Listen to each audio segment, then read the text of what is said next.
Thank you all for tuning into the Innovator's Playbook podcast. I'm your host, Seth Narayanan, founder and CEO of Telehealth Systems. Today, we are joined by Dr. Sajad Zalzala, known widely as Dr. Z. He is a family physician, telehealth pioneer, and creator of the Optional Aging Academy. With a background in both IT and medicine, Dr. Z is building a practical framework to make longevity accessible far beyond high-end concierge clinics. They will dive into the 7 drivers of aging, personalized prevention, and the role of AI in optimizing our health span. Dr. Z, welcome to the Innovators Playbook podcast. Thanks for having me. Wonderful. You've got a very interesting background. You started out in IT and network engineering and switched to medicine. And now you're working with aging and longevity. So, can you give for the viewers a background about how you got started and what prompted you to switch to medicine and now focusing on aging and longevity? Sure. Yeah. So I went to high school in the mid 90s. Back then, desktop computers and things like that started to become really popular. I fell in love with computers. It was almost running up into the dot-com bubble. I'm sure you remember that. Yeah, absolutely. Some of your listeners may not. But yeah, I fell in love with computers. My parents wanted me to be a doctor, but I didn't want anything to do with medicine at the time. And so I finished high school and went into college or university to get a computer science degree. I was able to get a job during that time, first tech support, and then I worked my way up to being like a network engineer with the company, working full time, taking night classes, things like that. But then I kind of had almost like a spiritual awakening that I was better suited to medicine rather than continuing down a computer science path. So I added another degree, biology degree. So I took the admissions test and I was able to get into Wayne State University Medical School. Interesting. So, when you got into medicine, obviously that's very different than your IT background. So, what was the thing that you enjoyed about medicine that maybe you didn't have with IT? And in some ways, you're dipping your toe back into IT now. We'll get into that in a minute, but maybe paint the picture for the viewers. So, what did you like about medicine and what's different?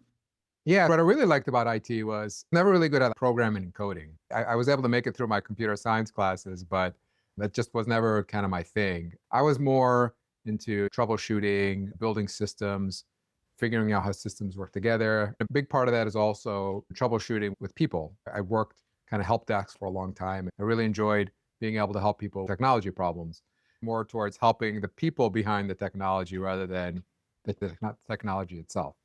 And in medicine, a way to expand on being able to kind of help people with their problems. The major challenge I found in medicine was that allopathic medical is very much a reactionary system. Works really well for acute diseases. It works really well if you get into a car accident, a gunshot wound, acute illness. So that allopathic medicine really shines when it comes to that acute care. Where I started to fall out of love with medicine was because it was too reactionary. You're basically sitting around waiting for people to get sick. A patient has to meet certain diagnostic criteria before you can even consider treating them. And then you kind of fit the treatment with the diagnostic criteria and the diagnosis and things like that. So it's very much a sick care reactionary model. And that just didn't sit well with me. I was looking for more. And that actually almost dropped out of medical school the first year. I was thinking about naturopathic school or some other alternative path. But then I discovered integrative medicine, functional medicine, through an interview with a book author. His name is Ray Kurzweil. He's a very well-known futurist. Yeah, absolutely. So as I was thinking about dropping out of medical school, I listened to an interview about his new book. He was talking about how he wants to eventually live forever by uploading our brains to a computer. But that technology is many years away, and he wasn't going to make it. So his book was talking about what you can do now to kind of prevent illness and death until new technologies start coming online. So that really resonated with me. And then I ran out to Borders books. There was Borders back then. I grabbed myself a copy, and I still have that copy up on my shelf here. And I read it, and then it kind of like really reinvigorated my passion for medicine. Yeah. Interesting. I love to grab that book because as I get older, my interest in aging or anti-aging is growing, as you can imagine. So you don't like the term anti-aging and you prefer longevity. So why is that? So I think it goes back to, there's a medical society called the A4M, the American Association of Anti-Aging Medicine. They've been around for years, I think 30 years or more. And their focus for the longest time, at least, especially early on, was more external factors of aging. Things like how your skin looked, how your hair looked, your sexual function, your hormones, things like that. A lot of people started to equate the term anti-aging with more kind of like outward appearance of the aging, trying to reverse or cover up aging, like Botox or plastic surgery or taking growth hormones or steroid injections, things like that. Whereas longevity, I mean, the general idea of longevity, there's no one definition of it, just like there's probably no one definition of anti-aging. But longevity seems to be more about helping people live longer and healthier. So it's not so much the external, how you look on the outside, but it's more about living a longer, healthier life. Interesting. So you have come up with a framework for supporting longevity, and you've come up with some of the drivers of aging and how you counter that. So can you talk a little bit about what are those drivers of aging and what is your framework? How does it help people manage that process? Yeah, so when I started getting into telemedicine and then longevity, the field is still a lot about exploration in terms of exploring therapies that are supposed to be good for you. So if you go on to one of the many telehealth sites or into one of the many clinics, usually they'll offer you services. They'll offer you a prescription, they'll offer you red light therapy or something. But a lot of it's trial and error. And sometimes it works and you get what you're looking for. And sometimes it doesn't because maybe just the wrong therapy for the wrong person at the wrong time. And so for the longest time, I tried to figure out how do you intervene appropriately? Like, how do you recommend the right intervention at the right time for the right person? Mhm. At first, I thought about the hallmarks of aging. The hallmarks of aging was based on a paper that came out several years back that talks about what happens at the biochemical level that helps us understand why we age. Because it's not really intuitive to a scientist. Why don't our cells just continue to divide? Or why do some animals live a lot longer than others? Some animals could theoretically live forever. For example, the lobster could theoretically live forever. So again, this hallmarks of aging was trying to help explain what goes wrong with the human body at the biochemical cellular level. For the longest time, I tried to find a way to translate that to people, but it was hard because I think they're just too scientific, too academic, too far removed from what a physician or clinician can do for the person. So then I came up with this framework called the drivers of aging. And it was my attempt to try to figure out what are the factors, what are the dysfunctions that occur in the body that lead to accelerated aging and disease. Interesting. So of those seven, some of them that I remember are sleep dysfunction, metabolic dysfunction, and hormone balance. Those seem to me very obviously important. Getting proper sleep, super important. I've read a lot about why that is so important to health. And metabolic dysfunction, everything that's in your body that can go wrong. And then the hormone is important, and probably also something to do with the mind as well is probably equally important in how you age or how your longevity is working. Yeah. So when I started brainstorming these drivers, again, I was trying to be as comprehensive as possible to cover as much of what starts to become dysfunctional as possible, but also through the lens of what you could actually do about it. For example, sleep, as you get older, it tends to be a little bit more dysfunctional, but there are things you can do to make it less dysfunctional, more functional, more optimal. And then that has a lot of downstream effects on it. If you're not sleeping right, for example, then it throws off your metabolic health, throws off your hormones, throws off your immune function, things like that. I attempted to put them in different drivers, but it's like a web, meaning they're all Mhm. interconnected. But the idea was that if you're deficient on sleep or if your sleep is dysfunctional, that actually accelerates the aging, kind of like causes a feedback within the rest of this integrated system and then starts causing other dysfunction. So that's kind of the basis of the 7 areas that I've proposed as these drivers of aging.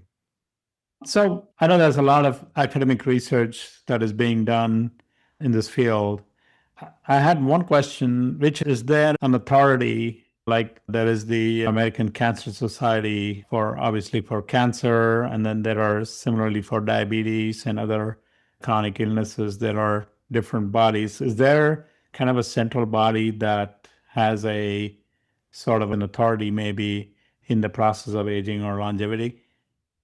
I mean, aging kind of depends how you look at it. If you're talking about the disease of aging, then that's like gerontology, for example. But that's more about managing the disease of aging as somebody gets older. That falls more into reactive, allopathic. When it comes to the more functional medicine approach or the more proactive approach, There are some groups that are starting to form right now, but nothing formal yet. I mean, the A4M, I mentioned them earlier. In recent years, they've shifted a lot more towards longevity. In fact, they call their annual conference Longevity Fest now. And they offer like a certification program. And then a group called HLMS, Healthy Longevity Medical Society. They're trying to position themselves as an authority in the healthy aging longevity field. There's probably a few other groups out there, but nothing as firmly established as like the American Cancer Association. Yeah. Interesting. Also, I think I talked to you earlier about a group here called Age Tech Atlanta, and that's getting nationalized now. And they're opening up chapters in cities. That's a little bit more narrowly focused, maybe on the technologies that are coming out there to address the needs of the aging population. Not necessarily to stop or make it better. I don't think they have a single vision for it, but just basically providing support to the technology innovators out there that are supporting aging. I know you've launched something called the Optional Aging Academy. So can you talk a little bit about that? What is your vision for it? And what do you hope to achieve with that initiative? Yeah, as I started developing this framework to try to figure out what it is that can move the needle on slowing down the aging process. I don't necessarily think we have the tools, the technology to stop the aging process or reverse it. Although I think we have some good tools to maybe reverse or slow down some aspects of it. But there's a lot of academic debate. But that's neither here nor there for your question.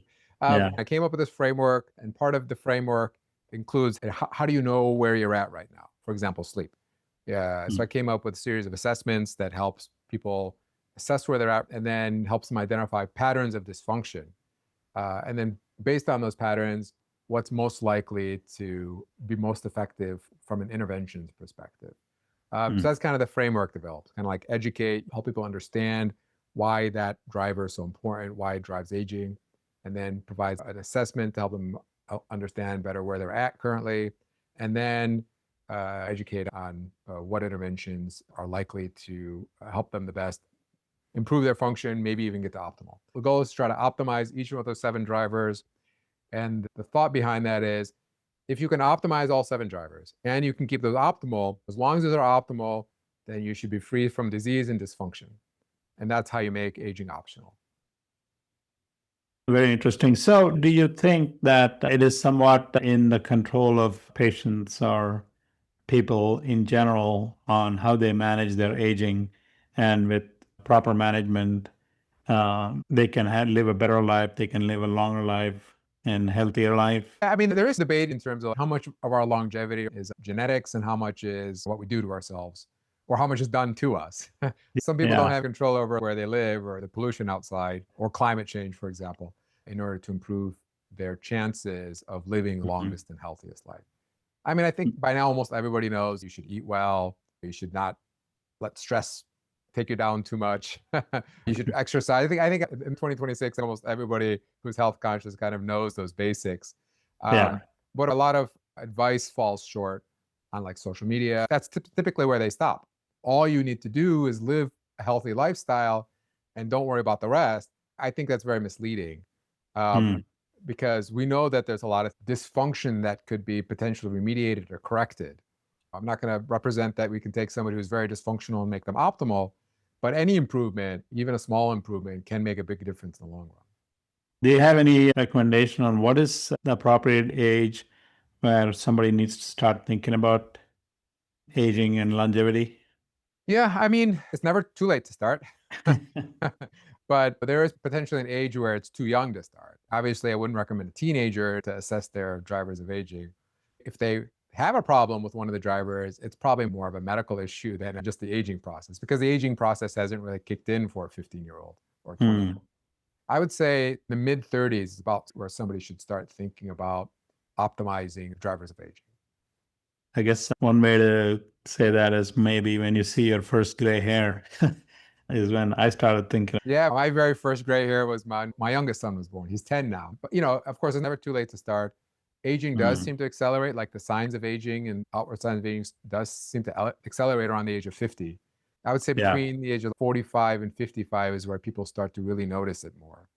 I am very curious about that whole thing because I do see some at the same age, some 70-year-olds, for example, behave a certain way or act a certain way, and others are different. And I even think that maybe if you asked us about 50 years ago, how did we perceive our grandfathers, right? They seem to me like at 60 or 70, a lot older than.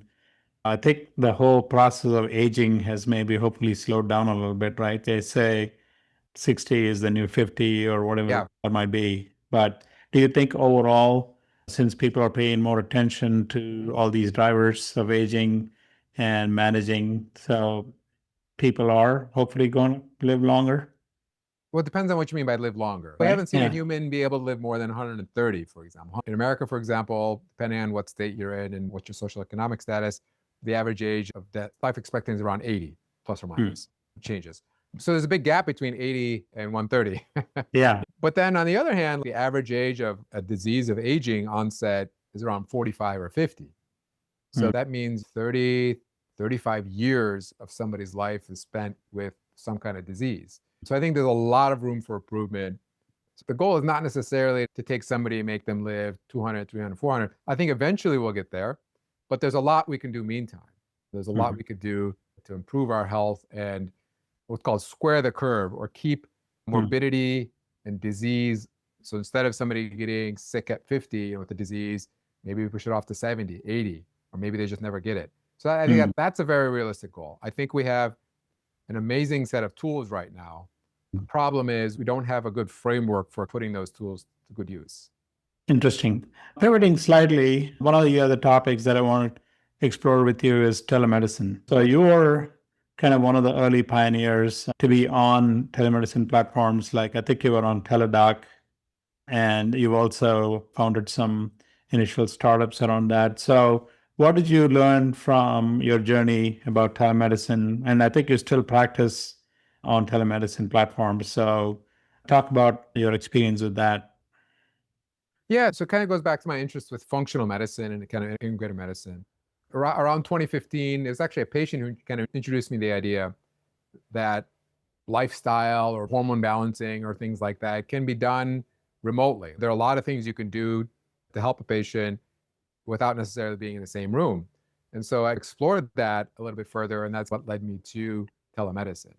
It was a realization that you could expand your horizon, your effect, your ability to help people well beyond the four walls of a clinic. So that's where I saw the future of telemedicine going. That was back in 2015. And I started to explore that. It was still pretty new. You only had a few players in the field like Teladoc, Amwell, things like that. So I started working with them for a little while just to learn the space. I quickly pivoted to start some startup companies because the Teladoc Amwell model just didn't resonate with me too much. So I started working with some telemedicine startup companies like HIMSS, for example. I was the first doctors on their platform. They launched in 2017. I joined their team early 2018, and other ones along the way.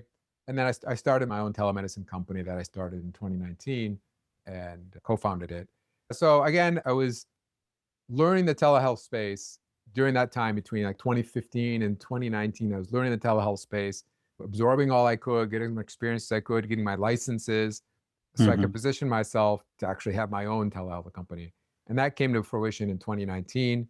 It was the first longevity telehealth focused company. My co-founder and I were pretty big. We had some really amazing successes in terms of helping make longevity accessible to people, making it more mainstream.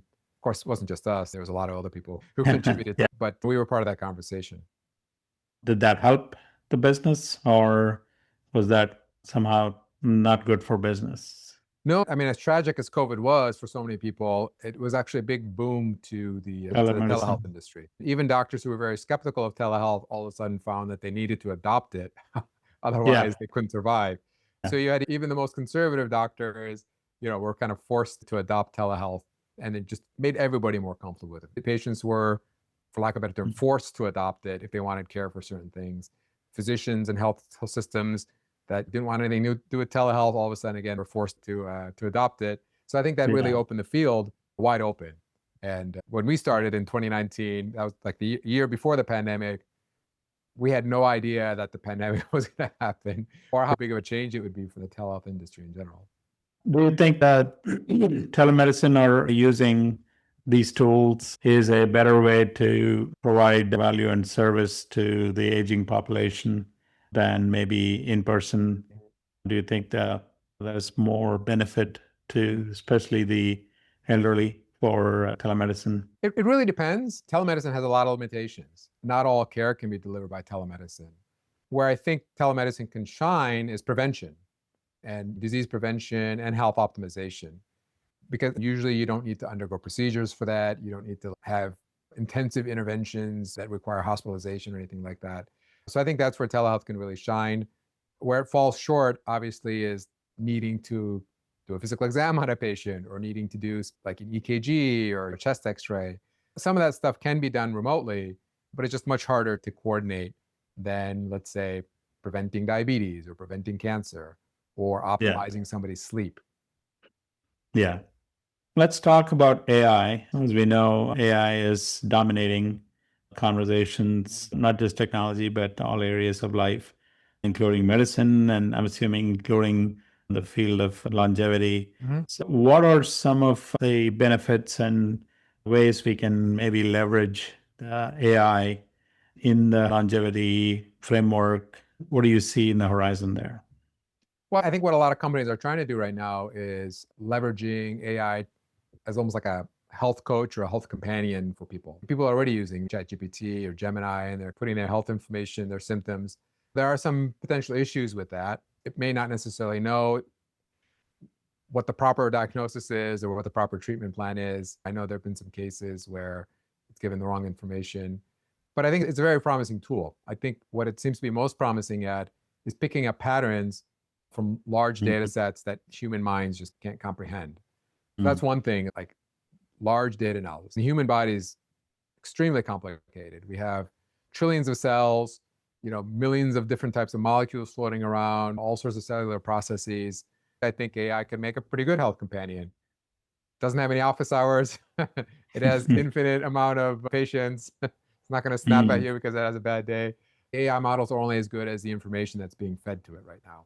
I think one of the big problems with data, like any kind of data, whether it's a wearable or blood work or whatever, is just this kind of the signal to noise. I've heard of doctors getting so many notifications for false alarms. The patient becomes anxious, the doctor becomes overworked and just starts ignoring them.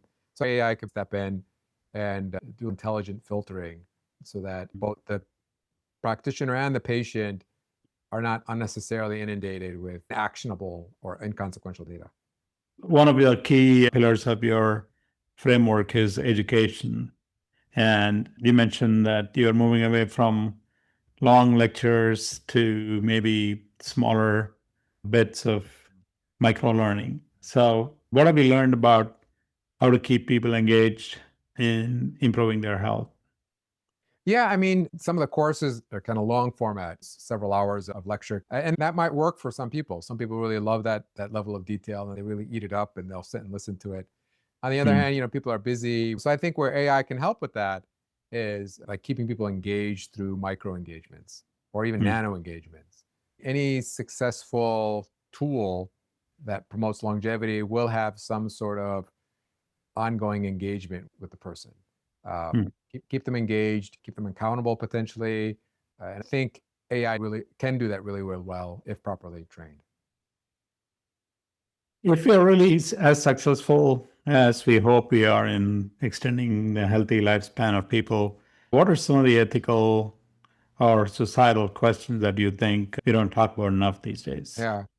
Well, I mean, there are some people who say there's already enough humans on the planet. If we extend people's lifespan, then there'll be too many. I don't really buy that argument. I think if we can reduce illness and reduce disease, that actually makes humans more productive. Imagine you said you're 70, so you've had 50 years of experience. Imagine to take somebody like yourself. Personally, I'm only 62, but okay. yeah, 40 years. So let's imagine we can take somebody like yourself and we can keep somebody like yourself productive, active, engaged. I think that would add so much more than any potential downside to it. So I think that whole thing about overpopulation is overblown. What I'm actually more worried about is there's this interesting saying that science advances one funeral at a time. He was talking about how sometimes in order for like deeply entrenched ideas to change, you need the people who hold those ideas to move on. So that's actually what probably worries me the most. Not overpopulation or anything like that. People need to be more flexible in their ideas and not kind of cling to them. I think we can Mhm. solve that problem. You've had a long career in technology, in medicine, and in study of aging and observing people. So, how do you help up and coming people, and especially people that are getting into healthcare today? How do you think they can leverage some of the positive things that are happening in science and technology and in medicine, and maybe protect themselves from some of the downsides of these innovations? What are you referring to? Well, the risk of AI, Yeah. people worry about AI and what it Mm, can do and how it can hurt yeah. people. So we've already seen a lot of disruption with AI. People don't Google search things anymore. They use ChatGPT or Gemini to query. So, for example, that's hurt Google Ads. That might be hurting their revenue. Yeah. Or companies that relied on selling information through courses and whatnot. I mean, information is like all of human information is like more accessible today through AI than it's ever been. I think people still want the human experience. So educators have started pivoting towards providing more of that human touch that people still have a need for or still have a craving or a benefit from. I think that's one shift that we've seen. My son is 17 and he'll be having to choose a university next year and on a career path. He's really struggling to figure out what career path can he take that would be more AI proof than others. What is some of your advice to Yeah. him and other youngsters like that? He likes to work with his hands. He got into 3D printing several years ago. I bought him a 3D printer, Oh, the cool. holiday one year, really Yeah. taken off with it. So he really likes to work with his hands. I think those types of jobs Hmm. might eventually be replaced by AI, but I think it's a lot slower to be replaced by AI and robots and things like that. Whereas there seems to be a trend of making it harder for entry level data entry people, entry level marketing people, entry level information related jobs seem to be a lot harder to get into because of AI. AI seems to be raising the barrier for the entry level jobs. And of course, I'm sure you've read about companies looking to see if they can automate something using AI rather than hire. So when they need to expand their team, do I invest in AI? Do I invest in employee? Sometimes it's the employee and sometimes it's AI. So I think, I mean, I'm not a career coach or anything like that, but I'm exploring that with my son right now. He's leaning more towards being like a robotics engineer, technician, electrical, like in the electrical field, where you have to kind of be out there in the field or in a manufacturing facility, fixing the robots or setting things up. I think those jobs will be harder to replace. Not impossible, but the way robotics are leaps and bounds. They are, but at the same time, I also read that sometimes they cannot do a basic task like pick up a French fry, French fries or something like But I think those jobs are still safer than other information-based jobs. Who knows if robotics start, like there was just a marathon, I think over the weekend, there was some kind of marathon in China, like a half marathon, and a robot beat the world record. that. Really? Whereas last year, the robot was a joke. And same thing with the Chinese Spring Festival or something. I saw some video that came out a few months ago. The Chinese were showing off these robots and they were like flipping and dancing and everything. Whereas the year before, they were just kind of like waving around handkerchiefs. This year, they were Yeah. flipping and dancing and waving around all sorts of things. So we still don't know where robotics haven't even entered the equation yet. But I think Yeah. it'll probably be a much slower adoption because of the cost and things like that than AI tools. That was like right now we're seeing a huge, like a massive adoption. Every day it Yeah. seems like I have a hard time keeping up because every day it seems like a new AI tool is coming out, better and cheaper than the Yeah. old one. But again, I think the hardware based, like the robots and things like that, will probably be a lot slower and a lot slower to adapt as well. Yeah, I think you're right. There's so much coming up now that it's hard to say, especially for youngsters, on Yep. what to bet on. Do I read or learn Cursor, or do I learn Cloud, or do I learn Copilot? Because each has its own nuance. I know this like just working from LLMs like ChatGPT or Gemini, because same question gets answered differently by these two. And you kind of have to familiarize and get used to the way that particular AI works, right? I think like in the old day of like computer science, for example, I think we were told that you want to get really good with one programming language like Java or C++, because then you're either like the Java guy or the C++ Yeah. guy. I don't think that advice works very much anymore. I remember, I don't know who said that, like you need to put your 10,000 hours in anything to be an expert. I don't know if you want to put 10,000 hours in anything now, because nothing seems to be permanent. I mean, there's still some exceptions. Like, I mean, if you want to be an exceptional soccer player, Yeah, you got to go yeah. put 10,000 hours in. That's right. I don't think there's any robot coming out and helping me with my golf swing anytime soon. We're going to want leisure. That's right. So, Dr. Z, thank you so much for your time today. I think there's a lot here that I think people would be interested in learning and hearing about. And so thank you again and appreciate you being on the Innovators Playbook podcast. okay, thanks for having me.